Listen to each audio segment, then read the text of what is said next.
Welcome to the Distance to Empty podcast, the podcast where we talk about 200 plus mile ultramarathons and multi-night events. I am your host, Kevin Goldberg, and I'm joined, as always, by everyone's favorite co-host, Peter Noyes.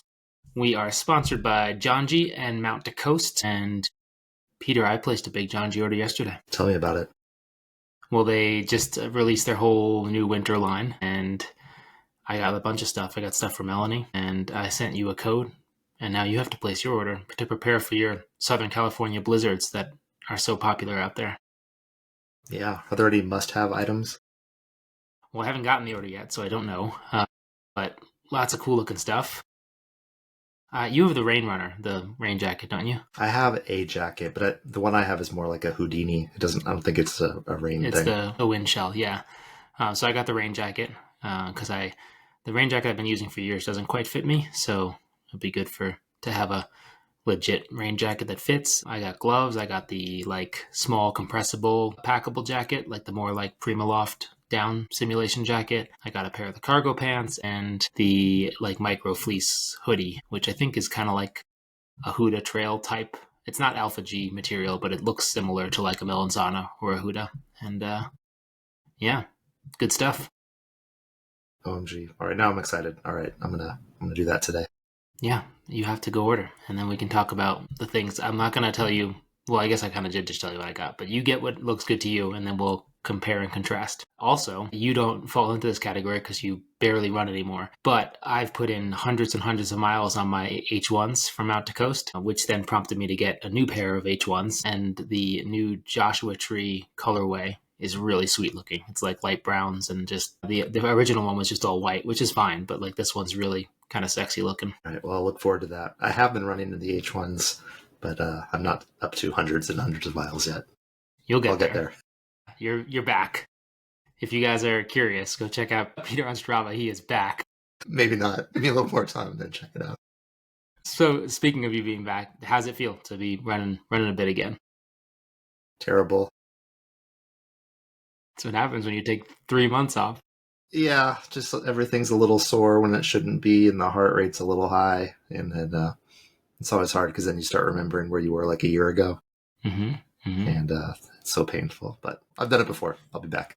Many times. You're a pro at this. I'm not running that much right now, but mine is by design. I've been running 3 days a week. It's only been 3, not even 2.5 weeks since Mammoth. So I've been doing some biking, some stair steppers, a lot for me, strength work, and running a few days a week. And that's sort of the plan. To just kind of ramp up from there and do some higher intensity stuff going into Avalon here. And I think I'm going to keep the volume somewhat low for me throughout the rest of the year, which is kind of sounds nice.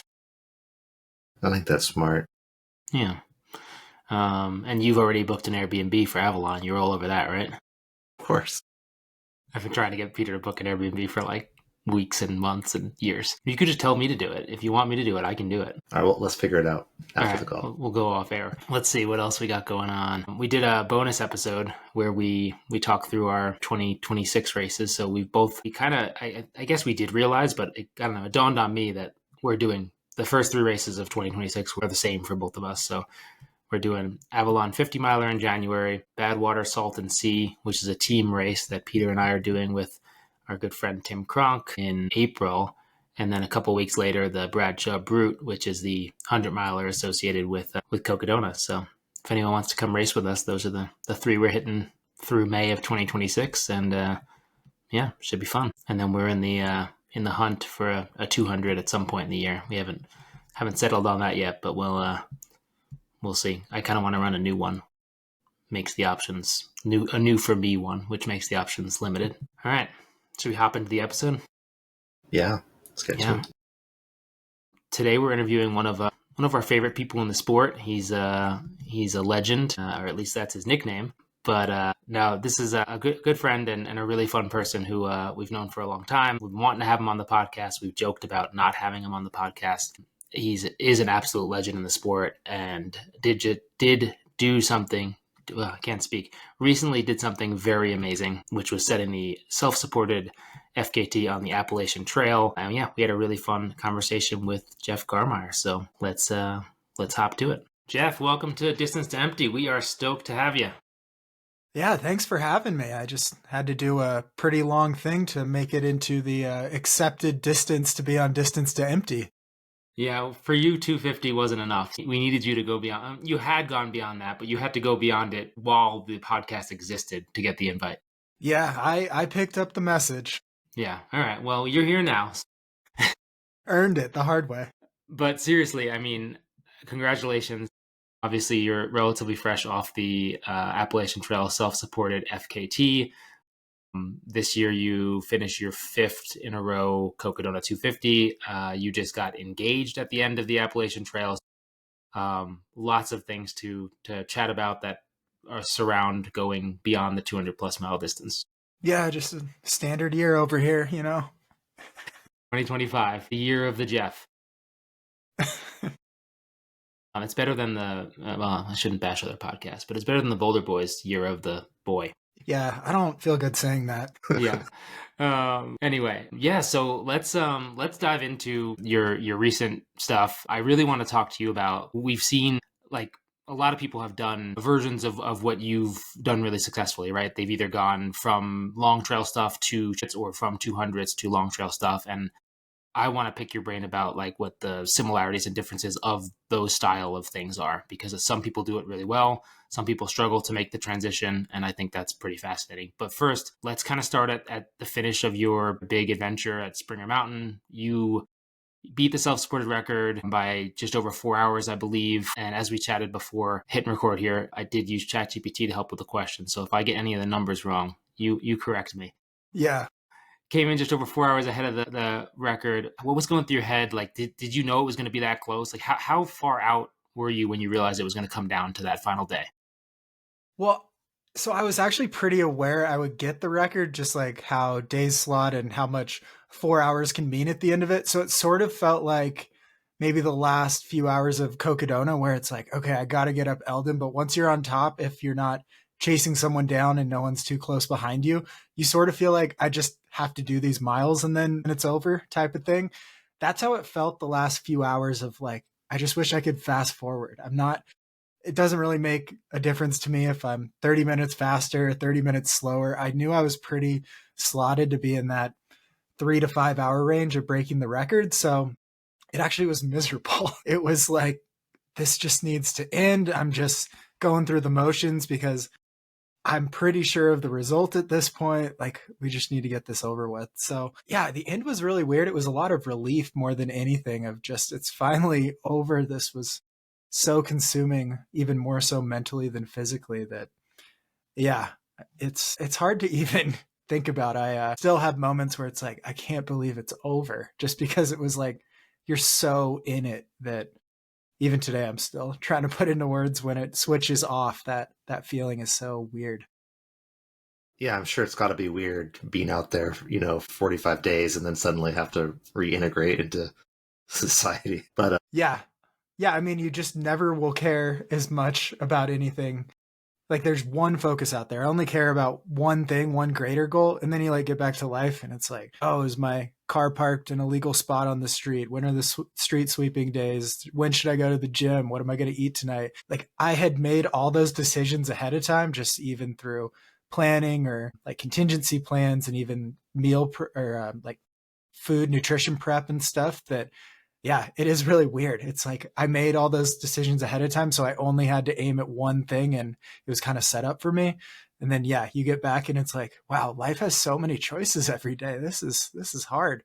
And also, for everyone out there that listens and runs, it's pretty amazing how much we run and train. And no matter if you're like marathoner or 200 miler, I have been more bored in my life.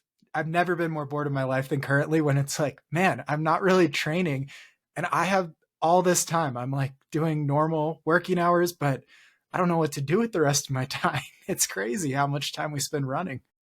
It's so true. So I find that I fantasize about this time period that you're talking about, but then pretty much immediately when I'm in it, I'm like, I hate this. Yeah. Like, I look forward to it. I can't wait until that time. And then like, as soon as I'm in it, I'm like, get me out of this. It's not like taper. Like, I kind of like taper because the big thing is still looming, but that post time is like, I don't know what to do with myself. And I like, you have this time to be productive, but you're just not. It's a weird place to exist. Yeah, and I think it's when Ultra Sign Up makes all their money, because they're like, here, pick out your next race, because we know you're all a little bit down and looking forward to jumping into training for something again. So yeah, it's a really tough period. So anyone out there that season's ended, yeah, I've been just going through the gym and going through the motions, end up just sitting in the sauna, but pretending I'm doing something. Yeah, same. I'm riding my bike a lot, which I'm like, I don't know. I just don't enjoy it as much. Anyway, so, you said like everything out there is, you had pre-planned it. You had like structured it. Like the decisions had been made by, pre-trail, pre-FKT trail Jeff. Like the level of complexity, like if I was thinking about going and trying something like this, I've done like one fast pack, but it was short.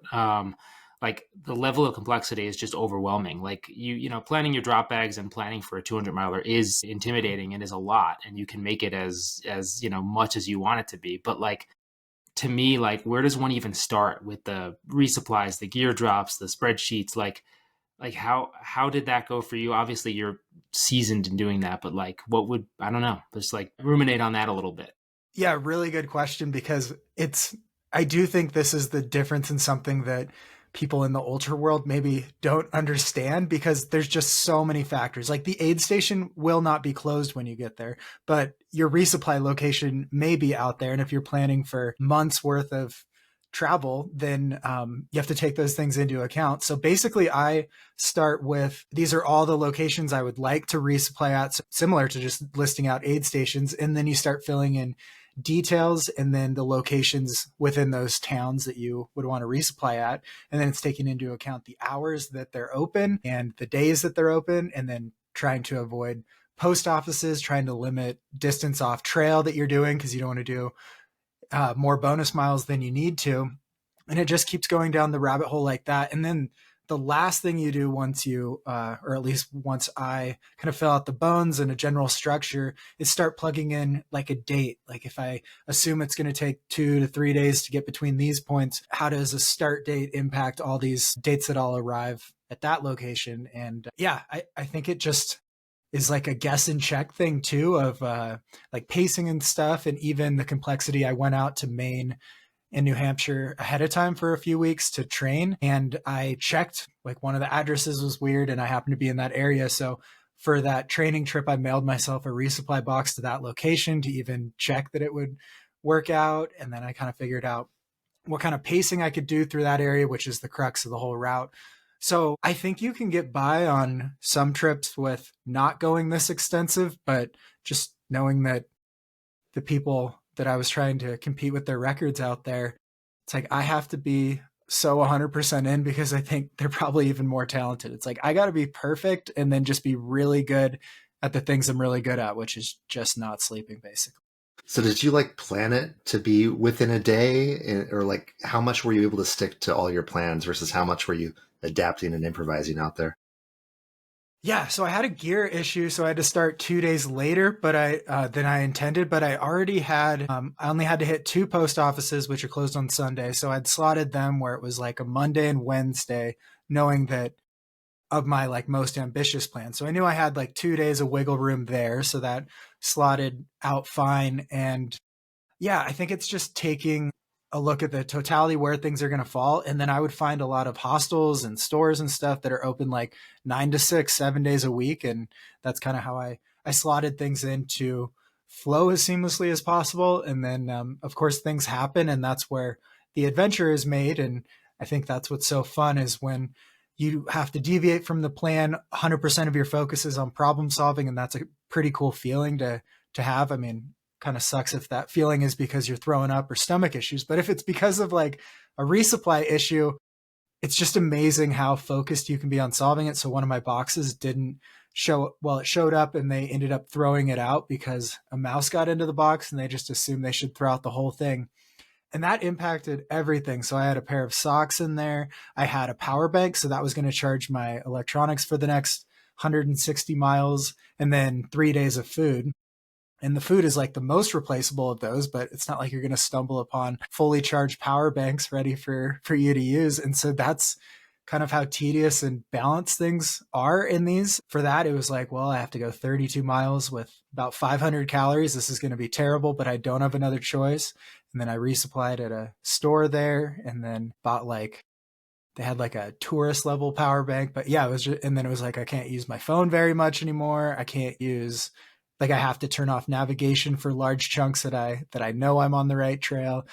And then it like turn my tracker down to every 2 hours and maybe not use my watch for a day or something like that. It's just so, I don't know. That's what makes it so fun, is you're like threading a needle. So I thought ambitiously I could get around 44 days and I end up a little over 45 days. And that's just like, you're never going to have the perfect FKT when it's that long. And that's pretty cool to live between like whatever doing your best and doing your best considering the circumstances is.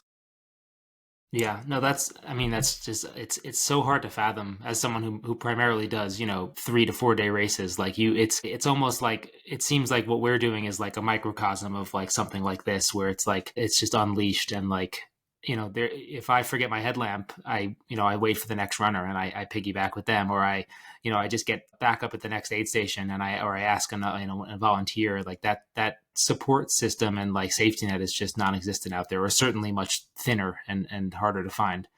Yeah, there's not a lot. Yeah, it's wild. Curious, you said one of your strengths is lack of sleep. So I just set my own personal PR. I did Mammoth 200 without sleeping at all.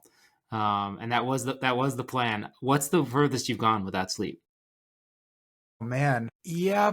It's not a contest.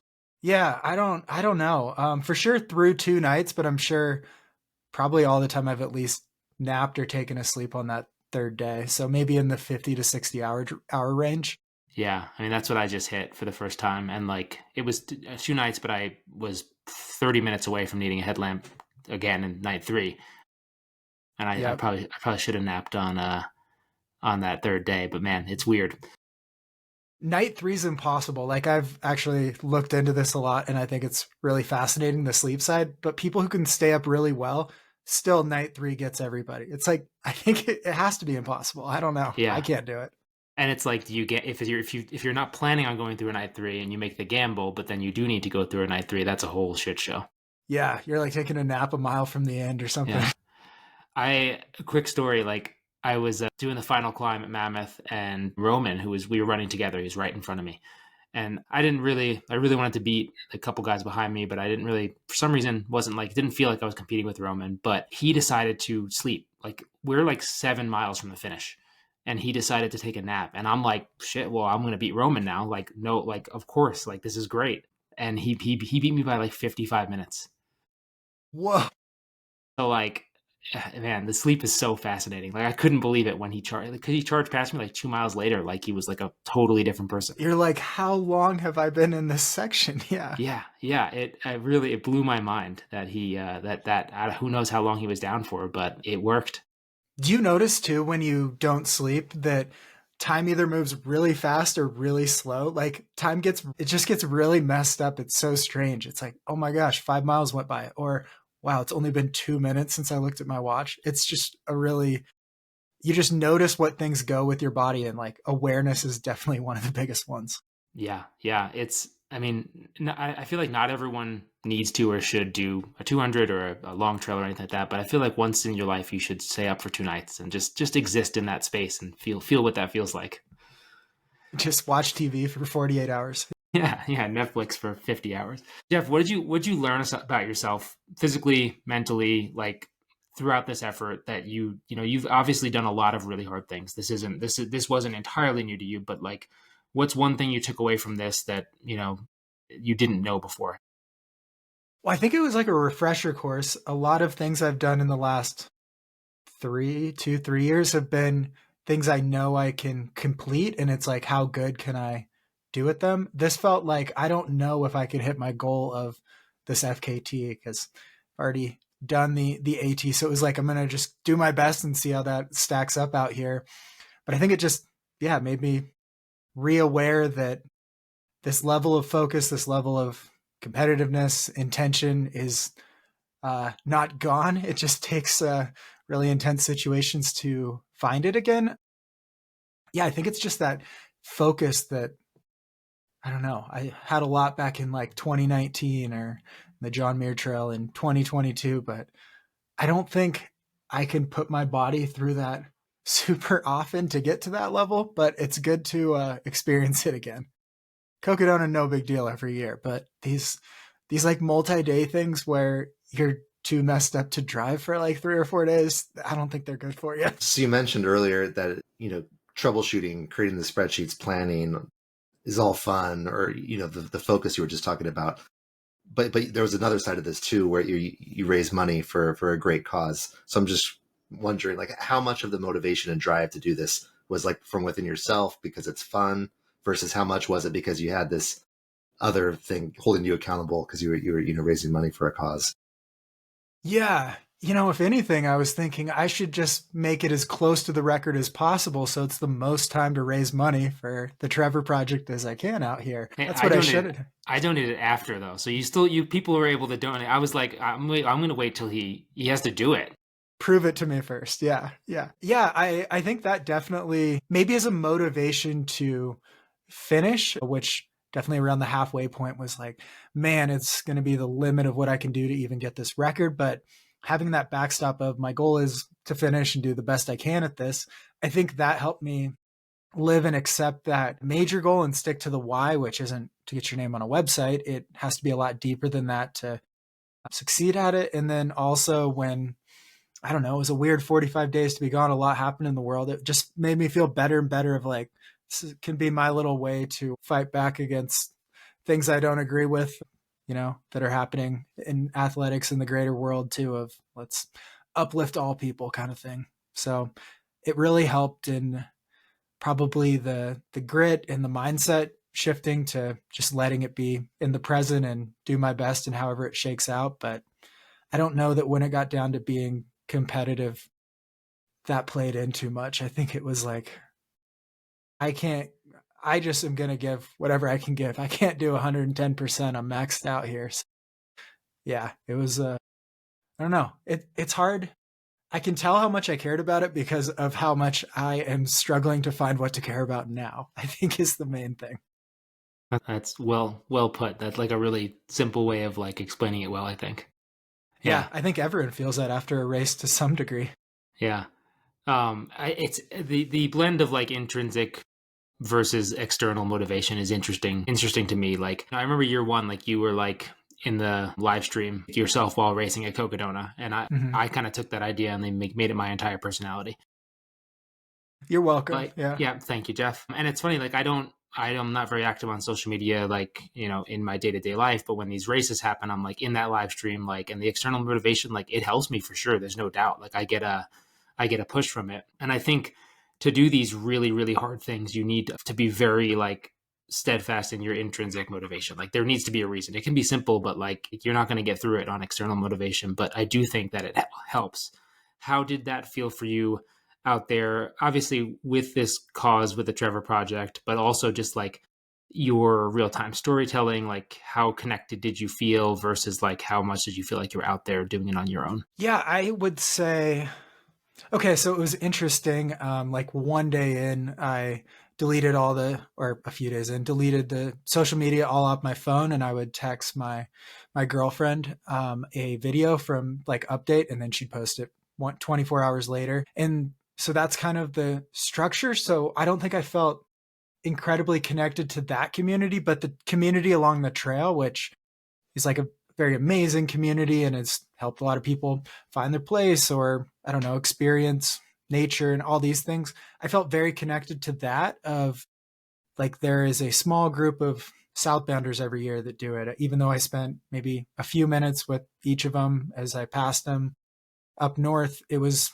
very, very cool. And then the hostels and just like the people around the trail that help people be successful. Like if there weren't hostels, I would have had to have a totally new resupply strategy. So I think connecting to the trail in that way. And then even the first time I did the trail in 2016, connecting to myself back then was really deep and motivating as well to just see the trail differently, see kind of how far, like going for the record was nothing I could even fathom back then. And it's kind of cool to just relive and walk that connection to that version of myself.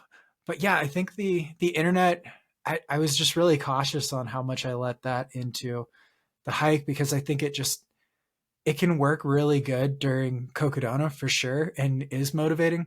But I think on something so long, the highs and lows of internet attention, I think can be pretty tough and toxic. Like I just assume, like an example would be if I had social media, like day 20, be like, oh, I wonder why this reel doesn't have as many views as the one before. Like, I just think it introduces really maybe negative or detrimental thoughts into your head. So I'm pretty happy with the decision of separate from social media, but maintain some connection to the real world. Yeah, I think that's a good approach. From our perspective, it seemed like you were engaged and active, but I think that was smart to kind of offload that on someone else. A clone was doing it. So maybe back to Kevin's big question at the start of the episode, and that is like for you have experience both with something like a Cocodona, a 200 miler, and these long trails. What are some of those similarities and differences between these? Especially that many of us come from different backgrounds and really don't know. Like I really don't know much about long trail, right? I came from shorter distance up to ultra. Yeah.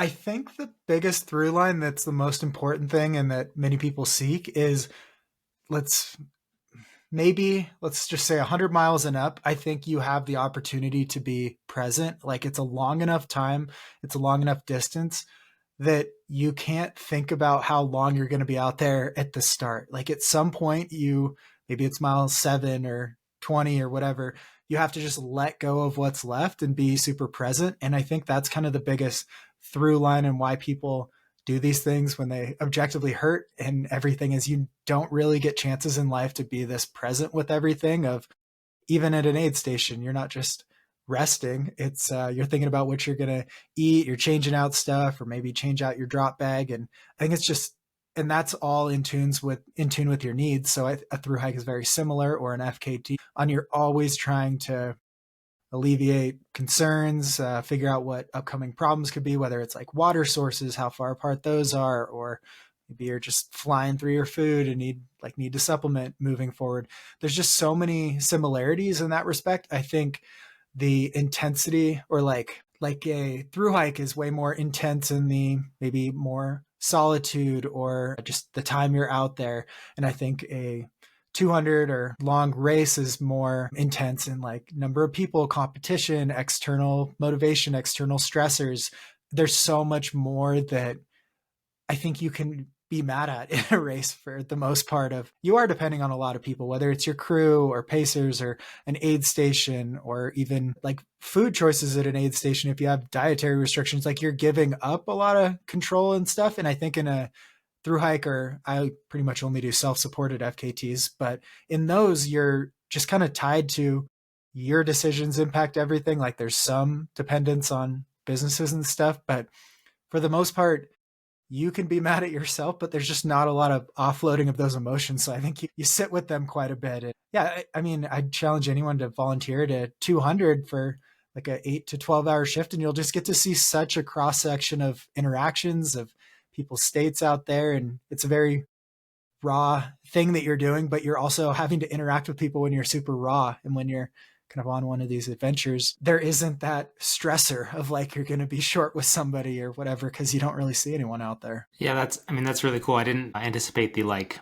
emotion regulation or direction differences in the two. Like, were there any moments out there on the AT where you were either really impressed with or really angry at, like pre-trail Jeff? Yeah, I just was really ambitious. So my spreadsheet is like best case scenario. And when you're the first resupply, like busted my ass and got there like 45 minutes behind the splits that I thought I was going to be in. It's like, wow. So I'm just going to miss every resupply of it wasn't going to impact my whole trip, but it was just like, I'm going to feel like I'm losing to myself this entire time. So it's like, man, I should have put some more moderate splits in here.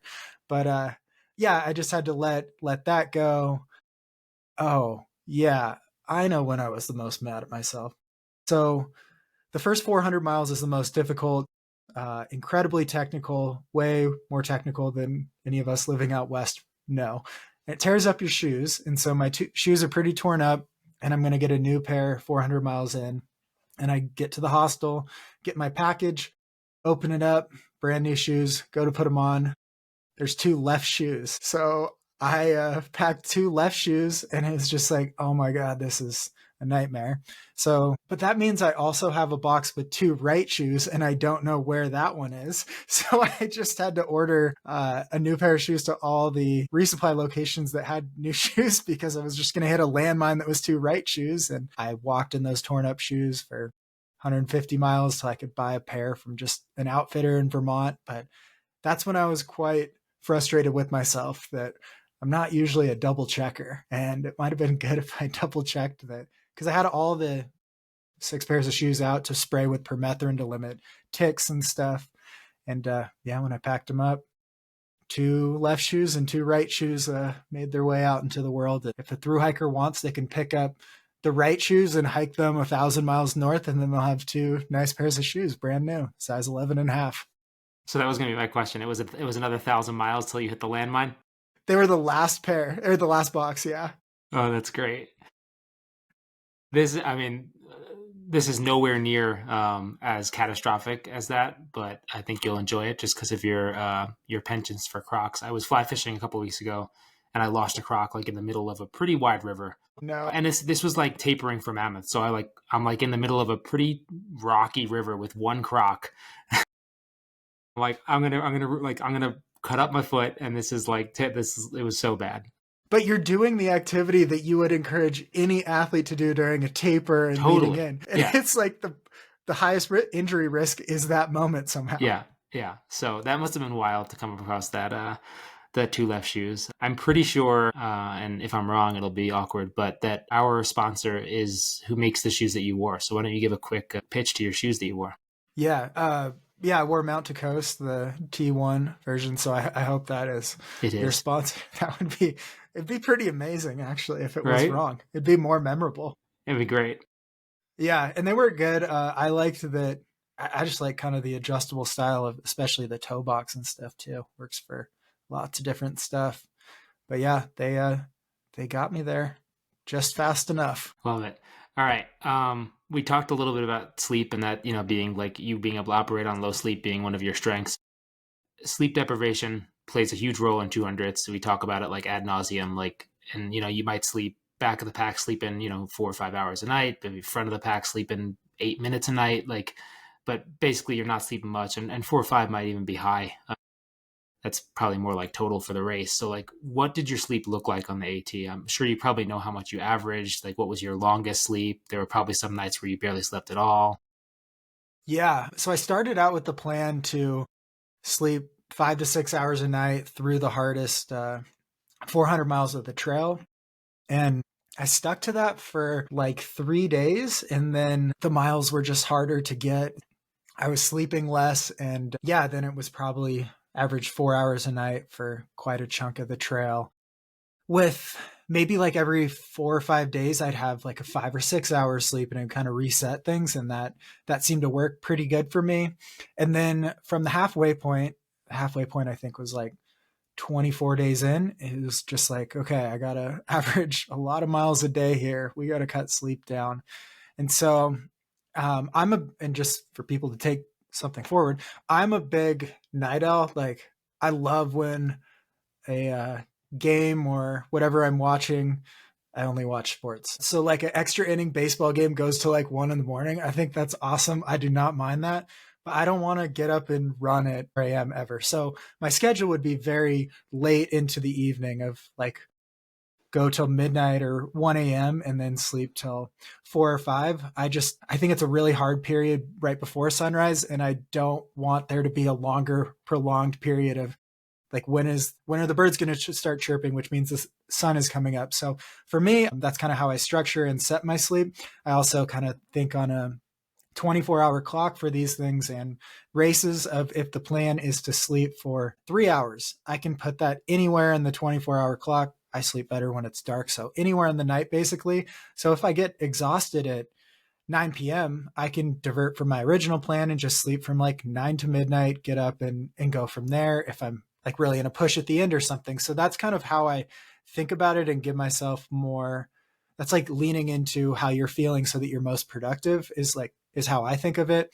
So when your body needs sleep, you can give it sleep, and you don't have to change your plan. You can stick to it, and you don't have to deviate or problem solve until you've gotten up at midnight and realize it's 5 hours till sunrise and you might need another nap. But at least you have that flexibility. That's how I think of it. And how much downtime do you have in this? Like, are you heating up meals? Are you putting up a tent? No or way. None of that stuff, right? Not if you can avoid it. I set up a tent twice. I would usually just get near a shelter, which was like the flat spots or anywhere that you could camp, and just lay out like a short sleeping pad and just sleep on the ground. And it was like a 2-minute setup and like a 3-minute pack up for everything. Brush your teeth on the go.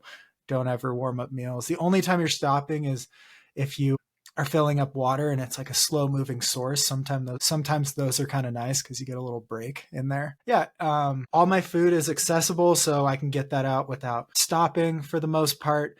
Maybe I'm wanting to make a really big trade where I have something maybe sweet today that I'm supposed to eat, but I'm like, oh, I wish I had something salty. So I'll go into tomorrow's bag and make like a calorie for calorie trade just to appease my desires there.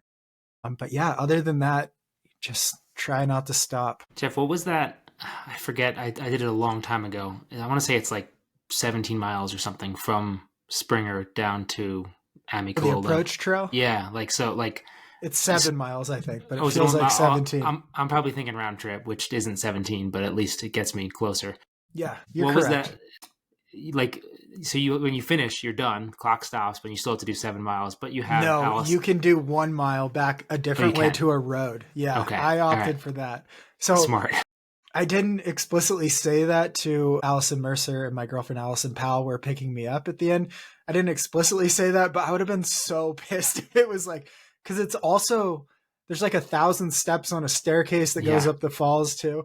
I would have been so mad if it's like, that's what I was going to get to was those steps, because I did it a long time ago, just me and my dog, and I was like, man, that'd be a rough way to cap that off. Yeah, it'd be like finishing a race and having to hobble, but your hobble is like the rest of the day.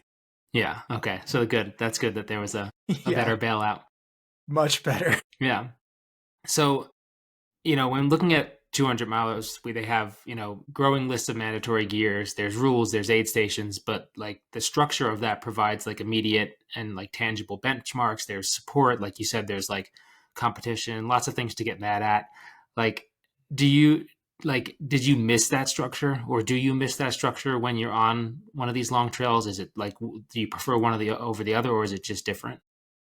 Yeah, it's really different when there is no structure. Like I had a friend who was asking me about Cocodona, like doing it 6 years. How do you feel different than going into it year one? It was just like, I think I just have so much confidence that even if it's a really bad race, I can probably problem solve and get through it. Now, just knowing all the feelings, the highs and lows you go through out there, there's not an unknown like there was year one. And I think I kind of forgot what the question was, but I think that kind of lends itself to, I don't know, the unknown. Yeah. I think that hits the question. Got lost in a soliloquy there. And then what about like for someone like me, who the farthest I've ever done is just like Cocodona or the Monster? Just the Monster? Oh my gosh. Yeah. Wow. Pick it up. Distance to empty. Well, yeah, if I wanted to go after something really long trail, are there any lessons I need to unlearn or anything? Like what advice for me do you have if I wanted to go do the AT? Well, I think we've seen a lot of trouble of pure ultra runners transitioning into FKTs, especially like self-supported and stuff. A number of them have struggled. So I think it's just like ultra running or trail running. I think you've unlocked and know how to think of distance or a race or an endeavor correctly to do well at something very long. But you have to learn this whole series of habits on the other side of like, how are you going to set up your pack? What do you even want for in a pack for something like that? I think it's just so much experience of like how you do a couple training camps for a long 200-mile race or something. It's just like throwing yourself in the situation that you're going to be out there in. And it sounds similar. And I think we made it pretty similar, but it's also extremely different. You want to know exactly how all your gear works, like where your toothbrush is going to be, how your food's going to be portioned, because it's a lot of these records are there's so little room for improvement. I think that every little bit you're wasting or don't have figured out ahead of time is just time you're giving back. And I kind of think about it that every FKT, you need to have like a little pocket of time that you can just draw from along the way, because you're not going to do it perfectly according to what you think you can do. So I think that it's just having that awareness of what kind of pace can you go? How should you be moving? When do you like to sleep? How do you efficiently filter, treat your water? What kind of food works for you? 45 days in a row. And yeah, I mean, all of these things, it's not like I walk around knowing them. I went out to Maine to try all my nutrition and movement style and all the gear. And I made changes too. Like I changed a lot of things with the nutrition I was going to have, and a few gear changes that I think it just has to be like your number one thing for a period of time. I think maybe the ultra running style of, I got this race, then this race, then this race. I think that would make it hard. Maybe that's the one thing to unlearn of, yeah, all my stuff was in storage. I didn't even have a place. I was all in. I didn't have any reason to be. So Alyssa Clark was coaching my athletes. I didn't have any reason to quit early. So there was no excuse or no reason to, even if I didn't get the record. I think that's like the biggest thing. And maybe us very smart and well-versed ultra runners are missing that from the thru hiking community of, yeah, no, I don't have a backup plan. I'm not just going back to work on Monday. I'm out here until the job is done. I love that. Yeah. Make it really difficult to quit, and it'll be harder to quit. Yeah. I think that's the mental side of going into any race, of think about all the reasons you'll quit and solve them ahead of time so you don't have to solve them out there. Yeah, no, visualize failure. Become really familiar with what it looks like, and then you'll be able to avoid it. I think that's really smart. And a lot of people, myself included, sometimes don't spend like enough time doing that or any time doing that. Yeah, I love pairing the visualization side with like the sauna or something where your phone's not near you. You don't have any reason to be distracted. I think that can be good practice. Tie it to a way you actually are doing it, not just pretending to do it, I think is the hard thing with visualization in 2025. Jeff, we mentioned it a little earlier. You did this, with a cause behind you, raising money for the Trevor Project. For those unfamiliar, I wasn't super familiar beforehand. Could you just give like a little pitch as to what the Trevor Project is, and if your fundraiser is now no longer open? I'm not sure, but what I'm sure there's other ways people can support. It's wide open. Yeah.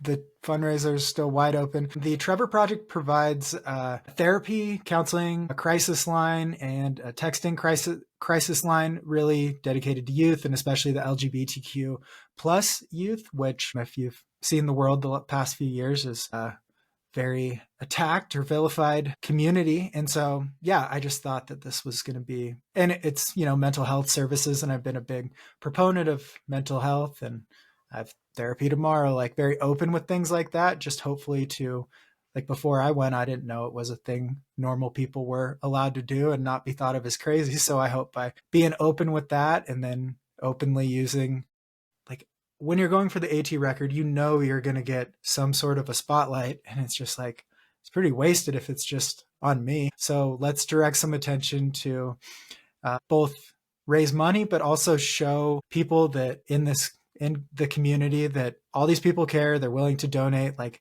it's not all bad news like we all think it is. It raised, I think we're over like $43,000. So that's a lot of people that are accepting of people. We can all have different viewpoints, but I thought it was like a little way to fight back at the world being less accepting than it used to be. That's an awesome cause. No, congratulations. That's a big amount. Thanks. Yeah. More than I make. And then another big event that happened is your proposal at the end of the FKT. So can you just talk through, like, was that the plan all along, or did you formulate that plan midway? And yeah, just how'd that go? Yeah, I was just hallucinating so hard, and it was like, wow, here's a ring. Okay. Yeah, it was my thought along the way. It was like, I'll know 100% by the end of this thing. So I had a ring and carried it the whole way. And also knew at the end of an FKT, or the end of when you give everything for 45 days, the bar is never going to be lower than like how well you execute. Like, you know, I didn't need to get on one knee because I didn't have to get all the words right because I could barely think. But yeah, it went over perfectly. It was very authentic, carried a 2-gram ring the entire way. And luckily she said yes, because that would be awkward to have to cross the entire country sitting next to each other if she didn't. That's awesome. Congratulations. Thanks. I like that. I like they said 2-gram, and you know, people might think, did you say 2 grand or gram? 2-gram. Gram. No, not 2 grand. Yeah. I do Cocodona. Okay. That's where my 2 grand went. That's where the 2 grand goes. No, that's super awesome. Congratulations. I actually ran into Allison probably just like a week or so before you finished during Run Rabbit, the 100-mile up here. And she seemed like she really liked you. So I'm happy for you guys.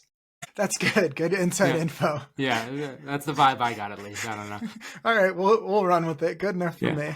Yeah. No, that's awesome. Really, really cool. Do you think she knew that was coming or suspected that was coming? I think maybe she thought about it ahead of time, but she was definitely surprised in the moment. Okay, cool. That's awesome. Yeah. You mentioned you said that you know how much this mattered to you because you're or how much you cared about this because you're kind of struggling to find something to care about next, which I'm sure you will. I assume Cocodona is still on the table for next year. Oh, yeah. Yeah, I'm done. Really? Yeah, I'm out. I got my man. But I wasn't there year pace? Maybe. Okay. No one's asked me to pace yet. I think I'm going to do the Bradshaw Brute, but I'll be done by Tuesday. Okay. Yeah. How about I'll sign you up? Yeah. All right. There we go. You heard it here. So Cocodona, not like what other things just like call to you? Like not things that you're planning or things that you're even certainly going to do, but like what are some of your like bucket list things?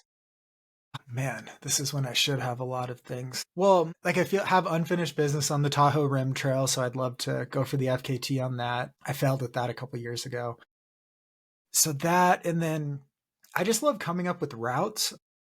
There's, I don't know, so many amazing trails and ridge lines and stuff that you can connect into routes and explore in that adventure or that awe or mystery of what an adventure is going to be is one of my favorite feelings. So I love FKTs and how they can put you in this mindset that few other things can, but also the awe and the mystique and the just admiration for some of the stuff out there really can't be imitated after the first time. So I love exploring stuff like that and piecing it together. And, you know, it's like, well, this creek is dry. I guess I'm not going to have water for like 4 miles. I think those are just like really fun moments of adversity or just little things along the way of I'm not just kind of running around town and zoning out, putting in music or something. I'm just really out here exploring. Maybe that's the biggest way that the AT changed me. It's like, okay, I do still love this adventure side. And I've noticed that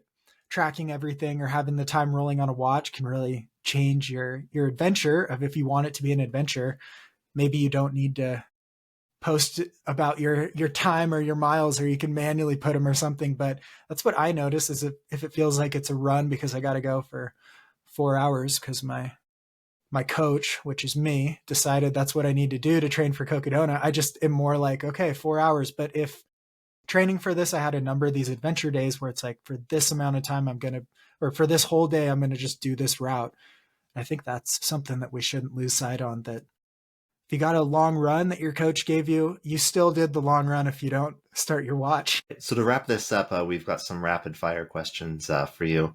So the first one, just coincidentally, not only are you Mountain Coast, but also John G like us. So was there any particular John G piece of gear that really saved you out there on the trail? Well, I never changed. So I would say saved me from indecent exposure. AFO Ultra 5-inch shorts. They got pockets, so that's really nice and very limited chafing. And then the snappy Trekker shirt. It's just like a button-up shirt, but it snaps, so it's really easy to unbutton when you're hot and button up tight when you're going to a wedding or something. And then visors. Yeah, we're in our 30s. We're visor people now. I gotta get on the visor train. I haven't done visors yet. I keep my hair too short and I'm scared my head will burn. Okay, that's a valid reason actually. But yeah, it's like a cooler thing than a hat. A hat's like a little sauna for your head. Yeah, no, I'm not opposed to it. So maybe one day. You mentioned plotting out 45 days of food you'll want to eat. What was that? What was the magic ticket? What did you eat the most of? Yeah, the biggest thing was like, how can I get a chunk of this solved for every day that I can handle? So I had 1,000 calorie drink mix that I made that had like coconut milk powder and maybe some protein powder, peanut butter powder, chia seeds in there. And so that was like, I would drink that sometime in the morning. And then it's sort of like for the hour or so after this, I can kind of ease into eating because eating is the major activity you're doing out there. I was trying to eat 10,000 calories by the end. And so good job at rapid fire, Jeff. So that, and then a lot of, I had 1,000 calorie date bar. And then from there, I filled it in with a multitude of things that were high calories per ounce. Yeah. Yeah, I mean, ChatGPT put this rapid fire in here. We didn't even ask for it, so don't worry about the long one. And we have our own version of rapid fire that we ask every guest, so we're just going to keep rolling. Okay. Let's see. I don't even like these other rapid fires, so I'm going to move into our own quick five, we call them, that we ask every single person. So these are we're going to step off the AT now. These are specific to running a 200. So this, we want to know about your experience over the past 5 years at Cocodona. Okay.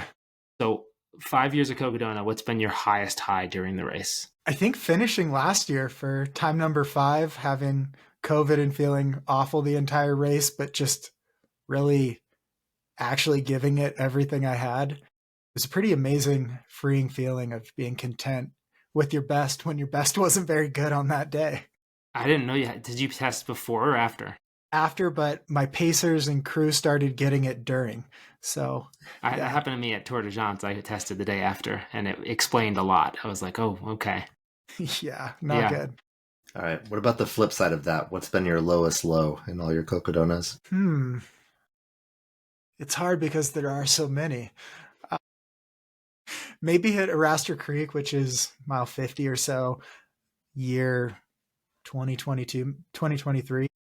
I just was so sick. I was just throwing up. I couldn't hold anything down, and just felt really overheated.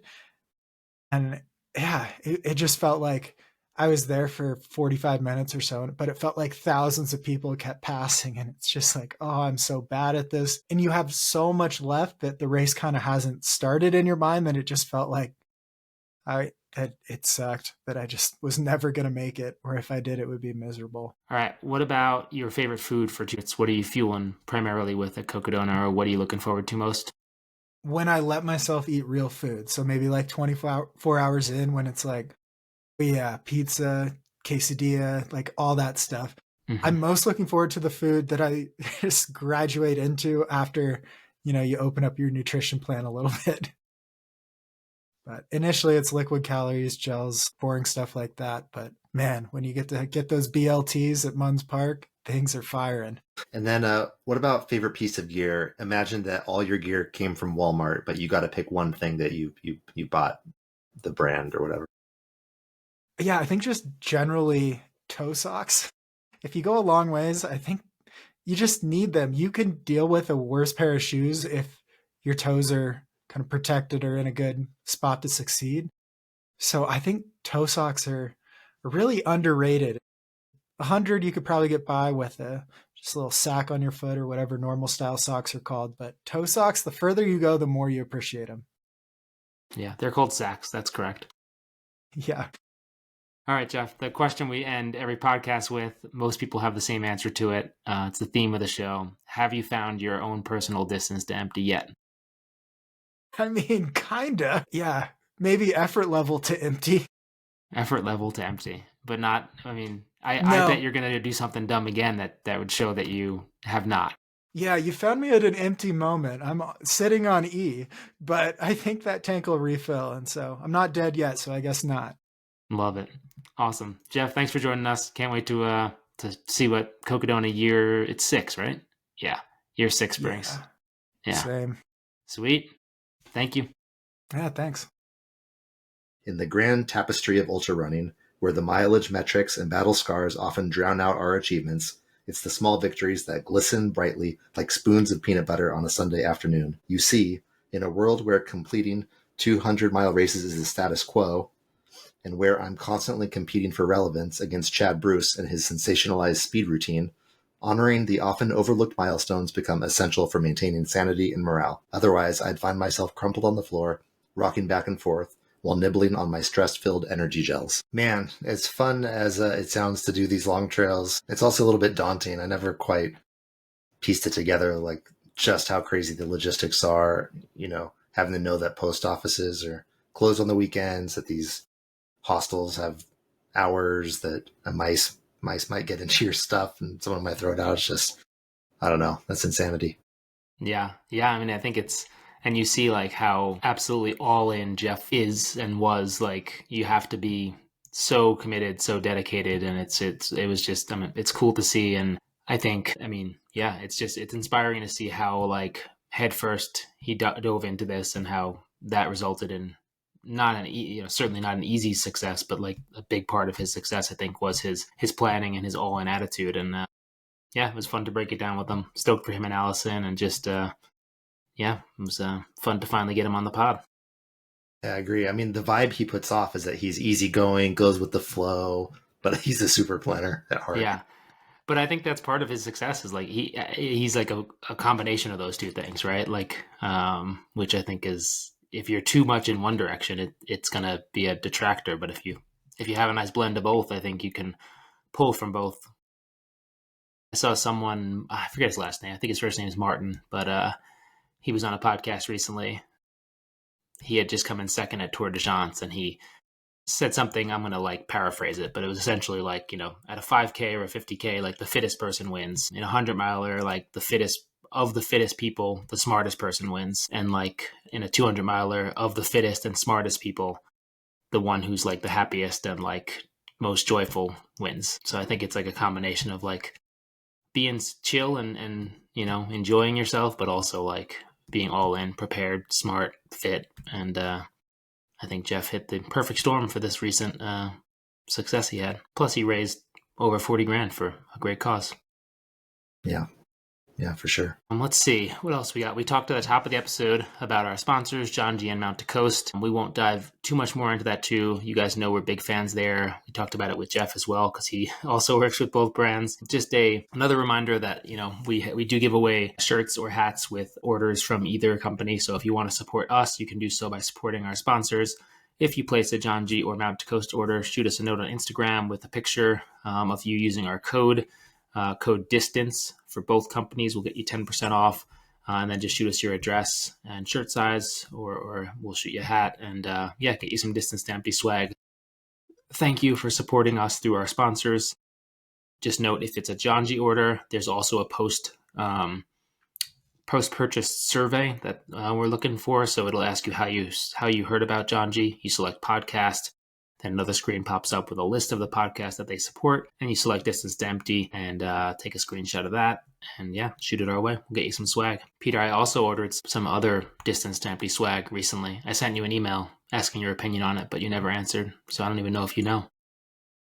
Is it the towels? Yeah. See, you saw it and you just don't answer. Well, we talked about it. Did we? Yeah. I don't even remember talking about it. That's my bad. Maybe it was too close to Mammoth. Yeah, I did order those. Yeah, those are so useful. They're really cool. They're like, essentially, they're from Boco Gear. They are like car seat towel covers, but also just like changing towels, and like just like a really nice microfiber towel. And they came out really cool. They've got our Distance to Empty colors and like our mountain logo that's on our hats, and it's just, I don't know, they're pretty sweet looking. I don't think we'll include those with like ordering from sponsors, because they were pretty expensive. So we'll either sell them, or maybe we'll make it a welcome gift with like a Patreon subscribers or something like that. But yeah, I'm excited for them. They're really cool. Sorry for email shaming you, Peter. I don't remember that conversation at all. It's okay. I mean, the top things I hate in this world are emails, calendars, and the mail, and phone calls. The mail, I understand a lot of those things. The mail thing blows my mind, because it's like, even if you have like a package of something like you're looking forward to, you're like scared of checking the mail. Well, that's fine, because those don't go in the mail slot. But as an example, I just got my property tax bill in the mail. Oh no. So I think California's got to have the highest property taxes in the country, right? I think so. I think like New York, because we have Prop 13 that kind of locks in your property tax, so it doesn't quite grow at the same rate as appreciation. But yeah, it reminds me of. Are you have you watched Parks and Recreation? Not every episode, but most episodes. Do you know the one where I can't think of her name, but Ron Swanson, like all the meetings are scheduled on April. All the meetings are scheduled on I forget what it was, like March 31st or something. Exactly. And she didn't think there was a March 31st, and then he has all the meetings on the same day. Yeah. I feel like that would be like your worst nightmare of like having something like all the phone calls or all the things to do on that day. Yeah. I know, that was so funny. But it's funny how Ron reacted. He was like accepting of it because he knew how hard she was trying to shield him. Yeah, that was great. Anyway, we got some cool towels coming. Speaking of our Patreon, wanted to give another shout out for our full tank subscription. So that's group coaching for if you're interested in kind of stepping up the game next year and want to dip your feet into coaching. While it's still new, it's going to feel a little bit more like one-on-one coaching, like a light one-on-one coaching, but it is going to be group coaching for all the major 200s. So feel free to reach out if you have any questions about that. You could check out our subscription tiers in the show notes through Patreon, through Apple, through Spotify. If you sign up through Spotify or Apple, just reach out to us if you want to be part of the Discord community, which has been really fun. It's through Patreon, it's automatic, but through Apple and Spotify, you'll have to contact us for the Discord invite. But yeah, we have 3 different tiers, include different things, bonus episodes, Discord, coaching, that sort of thing. And we're having a lot of fun with it. So that's the most direct way to support us if you're digging the podcast. Yeah. Peter, want to do some categories? I mean, I could always switch gears. You could switch gears. So for those who maybe aren't familiar, I feel like we haven't explained it in a while. Peter apparently wrote a book a while back, or at least a book seemingly written by him showed up on his doorstep one day. It's what's the title of it, Peter? Peter reads portions of it on the podcast for you guys. Switch gears, puke, rally, repeat. Mastering 200-mile races with bivvies, sunscreen, and Taco Bell. Written by myself, Peter Noyes. Wow, a published author. Go figure. Well, who's the publisher? The publisher, bookbyanyone.com. Well, that sounds legit. Yeah. It's if it's not clear, it's a service that uses AI to make fun books. So you did a great job. Yeah, no, it's pretty funny. As you'll see, go ahead. I'd love to see the prompt you put into it someday. I wonder if I have it. I'll take a look. All right. So this snippet is, the subtitle is Celebrating Small Victories, which is a great thing for me to be doing as I'm returning to running. So, celebrating small victories. In the grand tapestry of ultra running, where the mileage metrics and battle scars often drown out our achievements, it's the small victories that glisten brightly like spoons of peanut butter on a Sunday afternoon. You see, in a world where completing 200-mile races is the status quo, and where I'm constantly competing for relevance against Chad Bruce and his sensationalized speed routine, honoring the often overlooked milestones become essential for maintaining sanity and morale. Otherwise, I'd find myself crumpled on the floor, rocking back and forth, while nibbling on my stress-filled energy gels. Oh my God, a Chad Bruce reference. Amazing. Well, keep those things in mind as you come back to running. All right, now for our favorite category, Let's Get Deep. So Peter and I play a card game for couples on the podcast for your enjoyment. We've also played this while pacing. It's a great idea to grab some of these cards. We're not sponsored by them or anything, but we have played Let's Get Deep out on the trails during trips. There are 3 categories: icebreaker, deep, and deeper. Peter, I'll kick you off with your icebreaker. What do you think the hottest accent to have is? The hottest accent. Good question. It's got to be a Romance language, I guess. So I'd say, Spanish, French, Italian, any of those. All right, your icebreaker. Which fictional character would be the most fun to have as a friend? Man, so many good ones. Anytime there's a question like this, I always think of The Office, where Dwight's ideal assistant would be Jack Bauer, but he is overqualified, unavailable, and fictional, I think is what he says. But probably not Jack Bauer. I'd go with, would be the best what? Most fun to have as a friend. The most fun to have as a friend. Probably someone who owns a private jet. I'm trying to think of a fictional character, or can fly. Fictional character, fun. I'm going to go with a deep cut here. There's probably better ones, but one of my favorite video games of all time, completely obsessed with Mario RPG. It was like a obscure Mario game from the 90s. They actually did do a remake of it for the Nintendo Switch, but there was a character in there who doesn't appear in other Mario games. His name was Mallow. He's like a cloud person, and he could control the weather. So I could control the weather, or he could help me control the weather for races and stuff, and that'd be fun. That's deep. Yeah, I went off the rails there. There's probably way better choices, but I'm sticking. There we go, Mallow. All right, deep for you. What is your opinion on horoscopes? Yeah, as an engineer, I have a hard problem with things like astrology or horoscopes and any of that. What are you? I'm a Leo. You're a Leo. I'm a Capricorn. Yeah, I don't know. I feel like if people are benefiting from it, it's a placebo, and those people are just acting as a therapist and asking the right questions to tease something out. So I don't believe in it. Yeah, it's like hallucinations during 200s. They're just not real. I think they are real, but I've never really had a good one. Well, I mean, do I mean they're not real or that they're not real? Yeah, it's in your head. You think I know what you think I meant, which because I've never had one. Yeah. Even though I've stayed awake for now an entire 214-mile race and still haven't had one. But anyway. Yeah, I get it. Okay, you're deep. I think I asked you. You asked me this, but I want to see what you say. What toys did you have as a kid that would be considered too dangerous to give a child today? I don't remember your answer. I played with Lincoln Logs a lot. And I remember a lot of like small pieces, like the connector pieces in Lincoln Logs. I feel like lots of choking hazards there. Obviously Legos. Maybe that's what you said. Legos. I don't know. Just so many of the toys I had as a kid were like violent toys, like guns and swords and action figures with different ways to like inflict pain upon other people. You know, you can make the whole argument that the violent video games are not the cause of it, but I don't know. It just seems like a lot of the toys were focused on like fighting. Yeah, that's fair. I think I said lawn darts. Yeah. But also like we used to have chemistry sets as a kid that had like real caustic chemicals and stuff. Oh, I had the creepy crawler oven. Like my friend had that. That was awesome. It always smelled like burning plastic, and it was so cool though. Yeah. That might be the best answer. That seemed dangerous on multiple levels, like the fumes, the actual whatever, all of it. All right, deeper for you, Peter. What makes you a good friend? I think my sense of humor. I think I'm fun to be around. I'd like to think that I don't get too bent out of shape ever, and I try to find the humor in whatever situation is happening. Yeah, I'd agree with that. Awesome. Try getting him to book an Airbnb though. All right, you're deeper. What do people often wrongly assume about you? Well, definitely diet, right? I think like when they just see what you do for fun and all the long distance running and everything, they assume that you're like a super healthy person. And I wouldn't consider myself to be a super healthy person. I think my diet and overall like self-care, I don't know, philosophy or practices don't really benefit my well-being as much as they could. So that's a big one. Maybe that I don't know. I'll just go with that. That works. Maybe getting to eat fun things is self-care.